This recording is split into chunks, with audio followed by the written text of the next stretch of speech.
Oi pessoal, tudo bom? Retornamos aqui para a nossa aula de História, pessoal do 9º ano. Hoje iremos trabalhar sobre o populismo durante o período que vai de 1945 até 1964, quando começa a ditadura militar no Brasil. Lembrando que começa em 1945 porque foi exatamente o período pois chega ao fim o Estado Novo, que foi a terceira e última etapa do governo Vargas, que nós já falamos anteriormente sobre a era Vargas. Então Vargas, ele vai ter, lembrando, 3 períodos distintos durante os seus primeiros governos, que foi o período provisório, o período constitucional e o Estado Novo. O Estado Novo foi o período ditatorial do governo Vargas, foi o período fascista do governo Vargas, que vai de 1937 até 1945, que é quando se refaz uma Constituição, cria-se uma nova Constituição e começa-se a ter uma abertura democrática e começa-se assim um novo período na história do Brasil, chamado de populismo, justamente pelos seus líderes terem esse caráter populista. Bem, vamos entender então direitinho esses dois conceitos, democracia e populismo. Democracia. No governo democrático, a participação do povo por meio do voto secreto e universal. Existem vários partidos políticos disputando as eleições. A autonomia dos poderes, executivo, legislativo e o poder judiciário. Esse termo também se refere à liberdade de pensamento e expressão, ao acesso dos cidadãos à educação, à saúde, ao trabalho e à justiça. Já populismo, que também faz parte da democracia, é uma forma de governar em que o chefe de Estado se dirige diretamente ao povo, de forma carismática, e utiliza vários recursos para obter o apoio popular. Não são duas coisas distintas. Democracia ser uma coisa, populismo ser outra. Não. Democracia, populismo é uma característica de vários governos democráticos, pode ter várias características. E o populismo é uma característica de uma forma de governo democrático também, onde ele usa o carisma, a ideia de paternalismo, de apadrinhamento, como forma de conquistar novos eleitores. Enfim, entender os conceitos, sigamos. O período do governo populista no Brasil, que é de 1945 a 1964, é marcado pelos presidentes Eurico Gaspar Dutra, Getúlio Vargas, Café Filho, Juscelino Kubitschek, Jânio Quadros e João Goulart. Eles tiveram um caráter populista pela imagem carismática e pelo momento de efervescência de alguns segmentos da sociedade. Com a deposição do Estado Novo de Vargas, o Brasil respirava os ares da democracia. Surgiram partidos políticos, foram realizadas novas eleições e formada a Assembleia Constituinte, que elaboraria a nova Constituição do país. Nesse termo aqui, vocês lembram que Vargas vai ter o período constitucionalista, que é quando, em 1932, ele vai ter a revolta constitucionalista lá em São Paulo, né, uma guerra civil dentro do território brasileiro, e em 1934 é feita uma nova Constituição. Porém, no Estado Novo, essa Constituição é rasgada. E Vargas ele assume totais poderes no país. Então, quando se depõe Vargas, é necessário se criar uma nova Constituição. E essa nova Constituição vai ter aspectos democráticos mais claros. E o primeiro presidente eleito sob essas vias vai ser o presidente Eurico Gaspar Dutra. Depois vai vir Vargas novamente. Você fala assim, ué, professor, Vargas foi ditador, governou tantos anos, mais de 15 anos antes, e agora ele vai ser o presidente novo? Vai. Só que dessa vez sob o viés democrático. Ele vai ser eleito pelo povo e novamente Vargas vai voltar ao poder após o governo de Dutra. Mas vamos entender um pouquinho o governo de Dutra. Antes disso, vamos ver aqui um pouquinho como estava o contexto, como estava o mundo, né? E o Brasil durante esse período. O que é que estava acontecendo no mundo e no Brasil que caracterizava e marcava esse período da história do mundo aí. No mundo, tinha se acabado a Segunda Guerra Mundial, tinha se iniciado a Guerra Fria, os Estados Unidos versus a União Soviética, o estabelecimento de áreas de influência, medo do avanço do comunismo para os países capitalistas. Lembrando que com o fim da Segunda Guerra Mundial, vai haver uma bipolarização do mundo. O mundo ele vai ser repartido, dividido entre socialistas e capitalistas. Os socialistas vão ser liderados pela União Soviética, enquanto que os capitalistas liderados pelos Estados Unidos. Então o mundo ele vai ficar bipolar. Os países do mundo eles acabam tomando partido de um lado ou do outro. Esse período todo ficou chamado de Guerra Fria, que vai ser um dos nossos assuntos que iremos estudar mais adiante, a Guerra Fria. No Brasil, Getúlio Vargas é deposto da presidência da República. É elaborada uma nova Constituição, há um crescimento econômico do país, empresários cada vez acumulando mais capital e trabalhadores exigindo maiores direitos dos patrões. Nessa nova Constituição também vai haver uma abertura maior para questões sindicais, para as questões dos trabalhadores, mas também vai ter um controle também do Estado sobre isso daí, que a gente vai ver em seguida. Bem, continuando. Os primeiros sinais de democracia. Pela primeira vez na história do Brasil, os presidentes seriam eleitos pelo voto direto e secreto. Também foram consolidados os partidos políticos nacionais, não mais agremiações em cada estado, como na República Velha.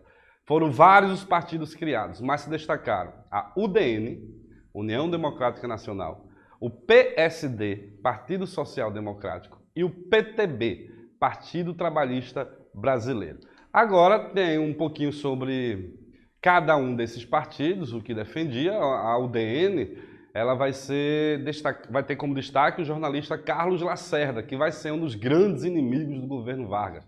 Vai ser um grande inimigo de Vargas e que também vai concorrer à presidência e tudo, mas que ele vai ser um ferrenho crítico de Vargas. Esse partido ele é famoso por ser anti-getulista. O PSD, né, que vai ter figuras como Juscelino Kubitschek, Tancredo Neves, o PTB, que Brizola e João Goulart que são os símbolos desse partido, o PCB, que é o Partido Comunista, foi um partido curto, por isso que não está lá em destaque, mas foi colocado na clandestinidade rapidinho pelo governo Dutra em 1947. E o Social Progressista, que ficava limitado basicamente a São Paulo. Sendo assim, esses partidos, agora o Brasil tem representatividade e o voto finalmente vai ser secreto. O voto é instituído como secreto e o presidente ele é eleito diretamente pelo povo. Nessa nova Constituição, ela foi elaborada no impacto dessa Segunda Guerra Mundial, lá no final da Segunda Guerra Mundial, e é a mais democrática das constituições que o Brasil teve. Obviamente, até 1988, que é a última Constituição que estamos atualmente sob a sua égide. Bem, quais são as principais características dessa nova Constituição?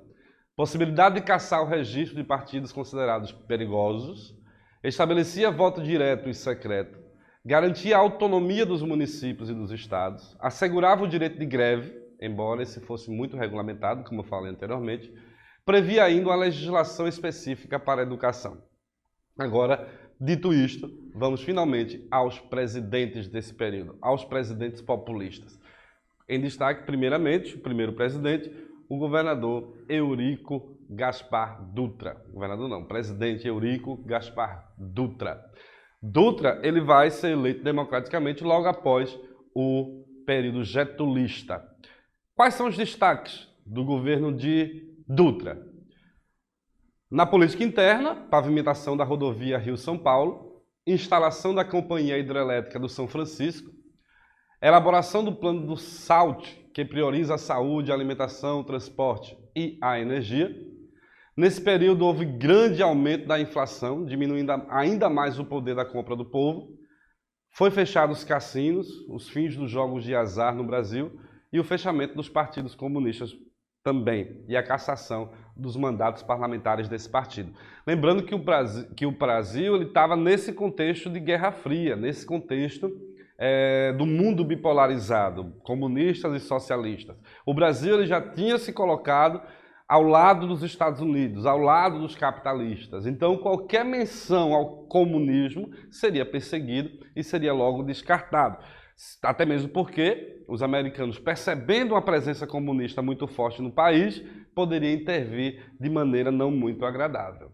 Então, sendo assim, há essa extinção dos partidos comunistas justamente para poder manter uma política de apaziguamento com os americanos e de acordo que o Brasil já tinha estabelecido anteriormente. Isso entra nas políticas externas. Reforçou os laços existentes entre o Brasil e os Estados Unidos, rompendo assim relações com a União Soviética. Dizia-se na época, tudo que era bom para os Estados Unidos era bom para o Brasil. E assim criou incentivos que favoreceram a instalação de grandes empresas estrangeiras no país. Então Dutra, esse rapazinho da foto aí, você pode ver ele aqui ao lado, junto com o presidente americano Truman. Ele então estabelece relações com os Estados Unidos. Nesse contexto de Guerra Fria, nesse contexto de bipolaridade, ele acaba tomando partido dos Estados Unidos, que ele não é bobo nem nada. Aí vem o governo de Vargas. Vargas agora ele vai ser eleito democraticamente pelo povo. Vargas ele sai, lembra do plano Cohen que foi inventado para poder dar o golpe, para criar-se o Estado Novo. Ele mantém o Brasil na Segunda Guerra Mundial, só que ele acaba caindo quando se percebe que um ditador querendo combater ditaduras na Europa, como assim? Então Vargas ele acaba sendo deposto, acaba perdendo o poder, saindo do catete, mas depois do governo de Dutra, ele coloca o seu nome para as eleições e ele é eleito presidente da República agora pelo voto direto do povo. Vai ter um final trágico? Vai ter um final trágico. Vocês vão ver daqui a pouco que final trágico é esse. Mas Vargas entra e assume o poder, agora democraticamente. Vamos lá. A rádio era um ótimo veículo para comunicar-se com o povo e Vargas sabia disso e soube usá-la a seu favor, criando jingles que iam das marchinhas carnavalescas às marchas militares. Aí do lado tem um jingle, né?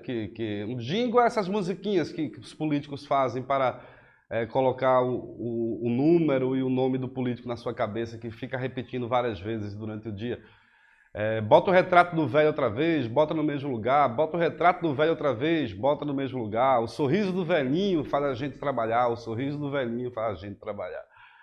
Ou seja, esse jingle ele usava justamente para fazer com que ele sabia o poder que o rádio tinha e utilizava isso a seu favor, colocando musiquinhas que faziam com que a memória do povo, afetiva do povo, retornasse para o seu paternalismo e retornasse para que ele fosse novamente eleito presidente da República. Aí aqui embaixo tem algumas questõezinhas.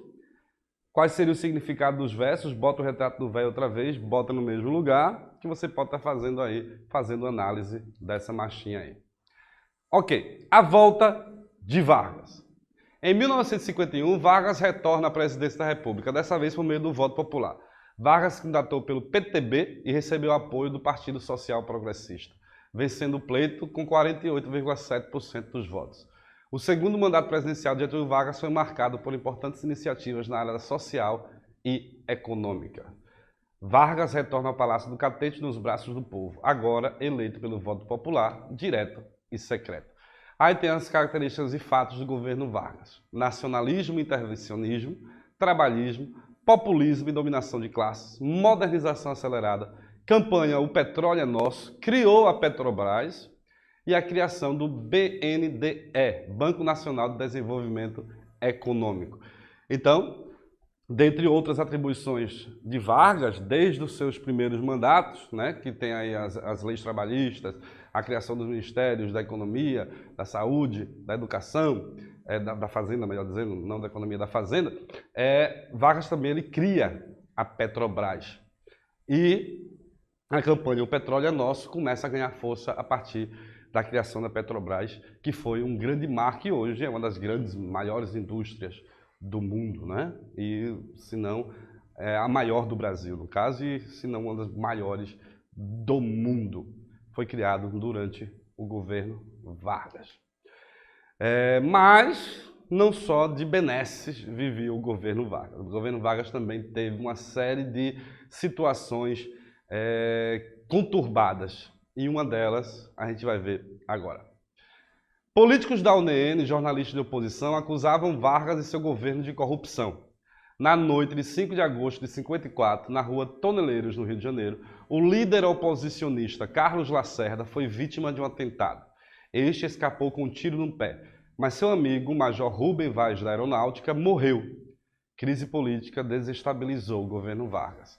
As investigações indicaram que o assassino cumpria ordens de Gregório Fortunato, chefe da guarda pessoal de Vargas. O crime teve grande repercussão contra o governo de Vargas, aumentou as críticas da oposição e os militares exigiram a sua renúncia.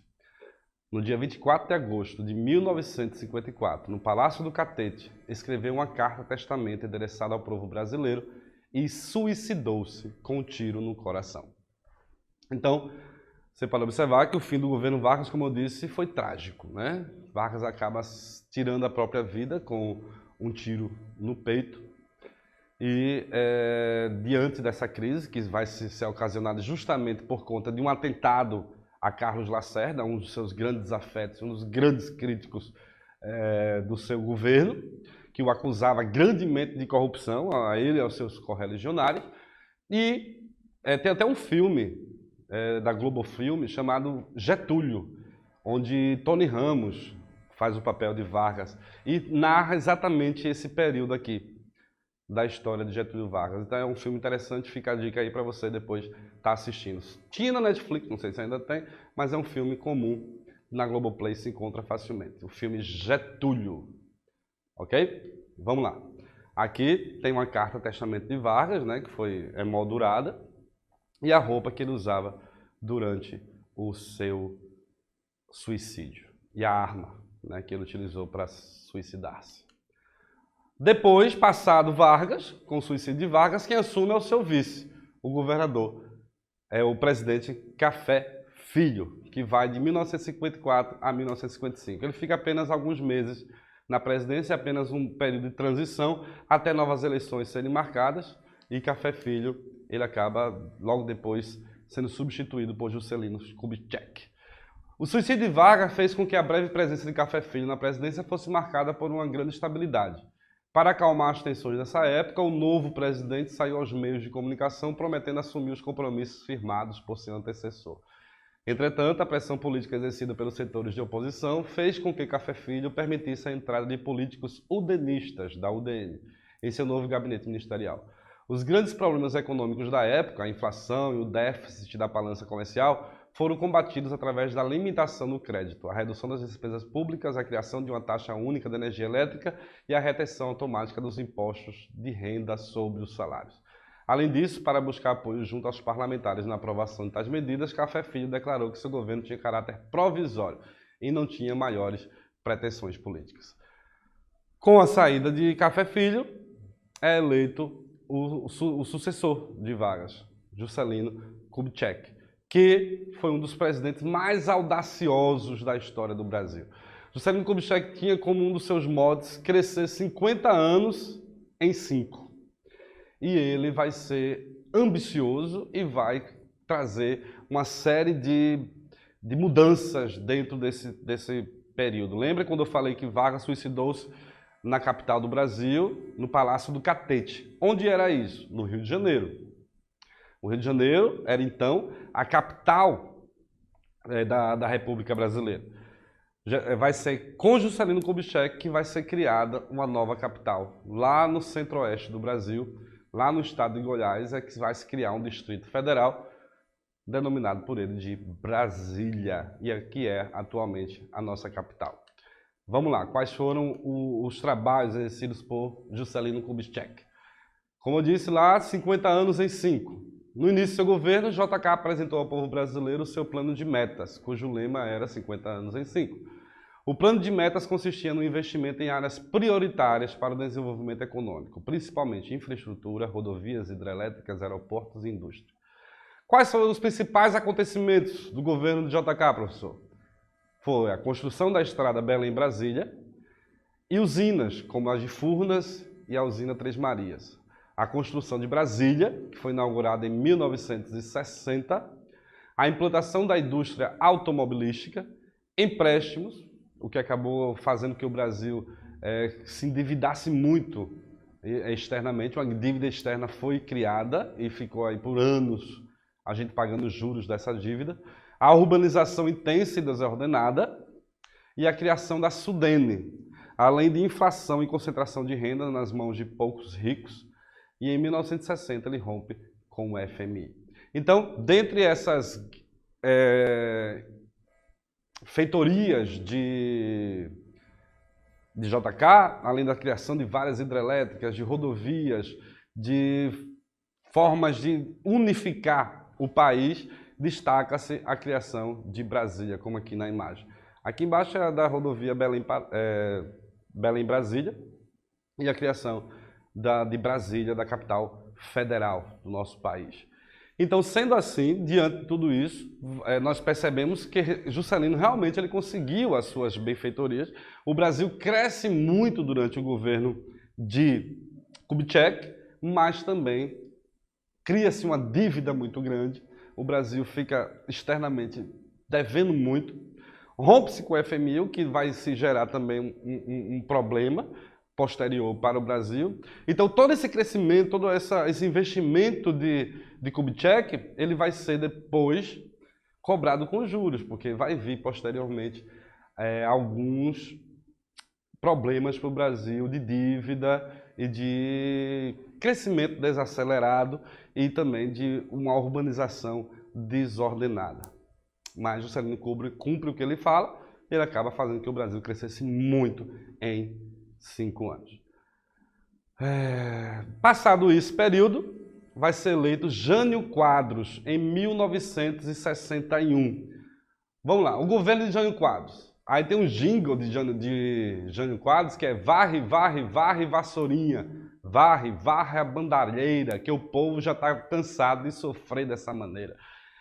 Enfim, aí mais um jingle, utilizando as músicas, o rádio para promover políticos. Aí tem umas questões ali também que você pode responder, qual é a ideia central do jingle que Jânio Quadros representava para o povo. O símbolo de Jânio Quadros, o símbolo dele era uma vassoura. Uma vassoura, né? Então, a vassoura de varrer a corrupção, de varrer o que não presta de Brasília, esse era o símbolo de Jânio Quadros. E por isso que ele foi conhecido como o presidente Vassourinha, né? Vamos lá, um breve governo de Jânio Quadros. Sua gestão durou apenas 7 meses, foi muito contraditória. Adotou uma política econômica externa que desagradou profundamente os políticos que o apoiavam. Na área econômica foi conservador, seguindo as medidas do FMI, congelou salários, restringiu crédito, desvalorizou a moeda nacional, que é o cruzeiro na época, em 100%, porém não conseguiu acabar com a inflação. Tomou algumas medidas polêmicas, como condecorar com a Ordem do Cruzeiro do Sul o ministro cubano Ernesto Che Guevara, proibiu as brigas de galo, lança-perfume, uso de biquínis em desfiles de beleza.